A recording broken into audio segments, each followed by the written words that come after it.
Hey guys, welcome to the high ground. This is the first episode of our show, and today I'll teach you one of the basic knots you will need in your life, the figure of eight.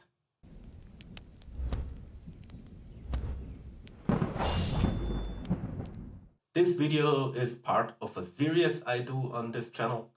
I'll show you all the knots you need, and we will not only show you how to bind the knot, but also discuss its advantages and drawbacks. And I will show you also a few things you really have to be careful with in order to not get into a mess with that knot.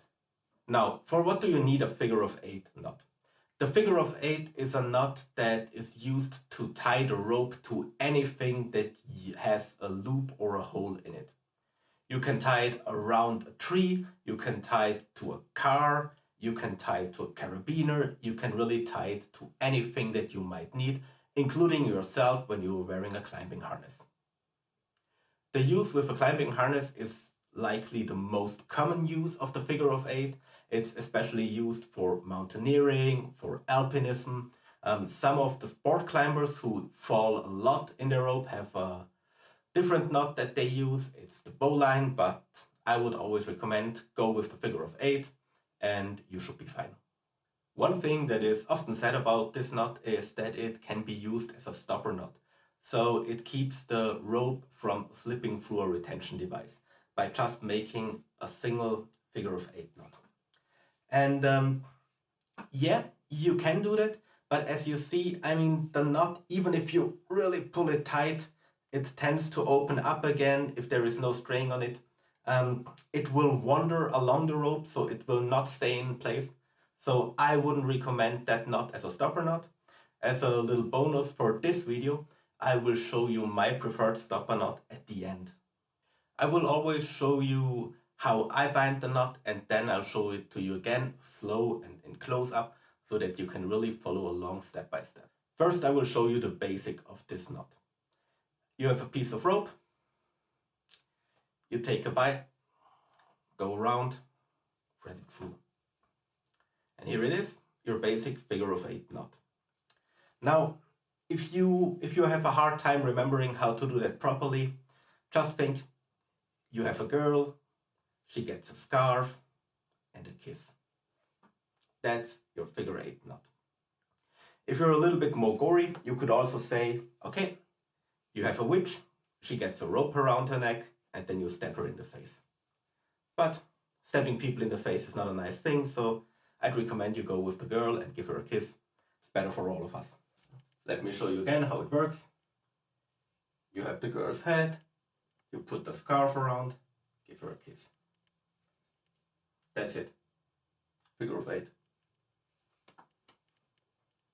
The first version of this knot I'll show you is used when you have an actual loop that you can open, like a carabiner or a shackle for your car, and that's the one that is pretty easy and fast. Let's start with that one. You take your rope again, and this time instead of just one strand, you just take a double strand of rope. And then you do exactly the same. The girl, she gets a scarf around her neck, and then a kiss. Here you go. You have a figure of eight, and here you can clip in your carabiner. That's it. I will repeat that again.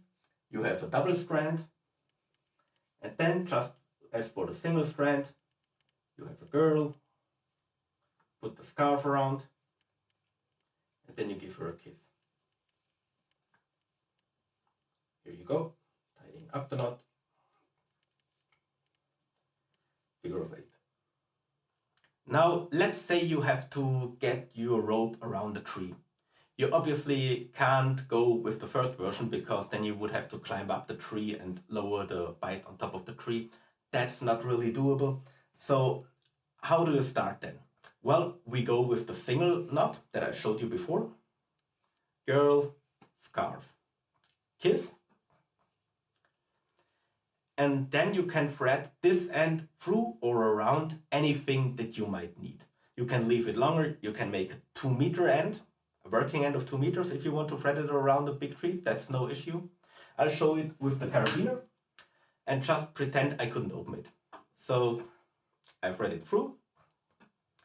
And the important thing is, now you have to follow the rope back through the knot. Like this, around, and then you come out here.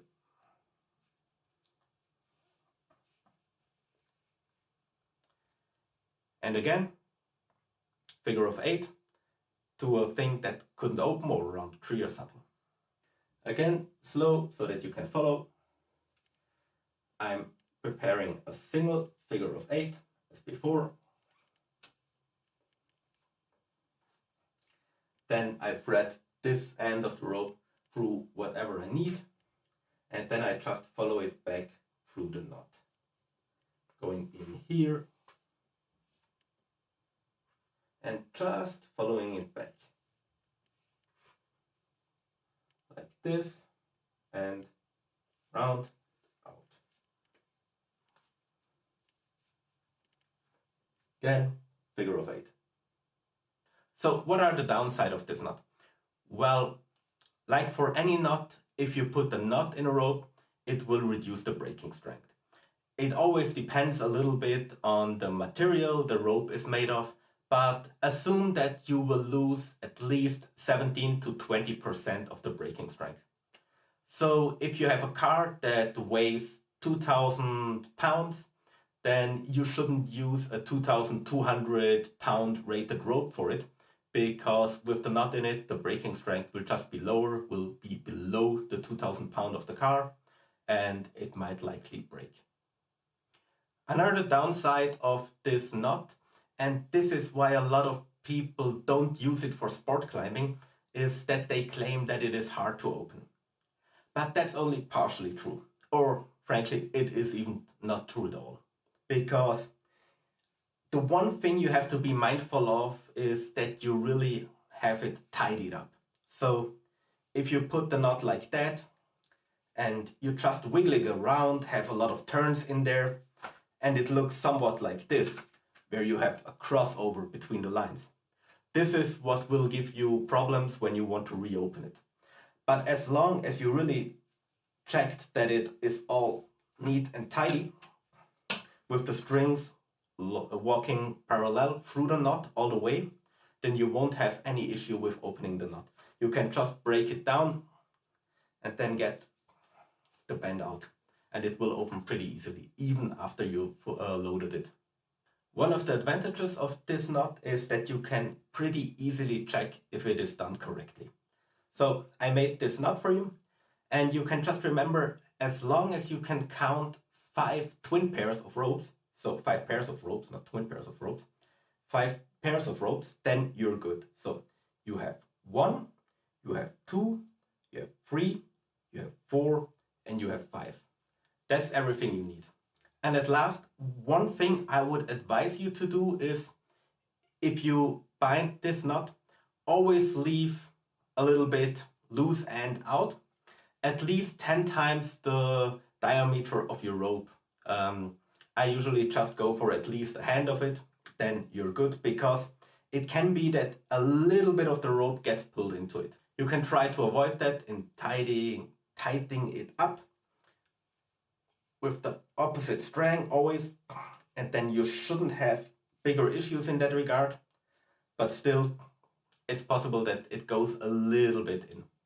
And that's it for the figure of 8 knot. It's a pretty easy to tie knot, and before I leave you now, I promised you I would show you my preferred stopper knot. You take your rope, go around your finger 2 or 3 times, and then just thread it through. With that, you get a very solid stopper knot that is round, and this really holds. It doesn't wander along the rope, it doesn't open itself up. My preferred stopper knot. I'll also show you the detailed version of this knot. You have your end here and your finger, and you just wrap it around your finger, thread it through, pull on it. That's it. If you have any questions in regard to this knot, then leave us a comment. We're uploading videos on a weekly basis, so if you're interested in further information, please subscribe to our channel. And otherwise, thank you for being here, and I'll see you next time.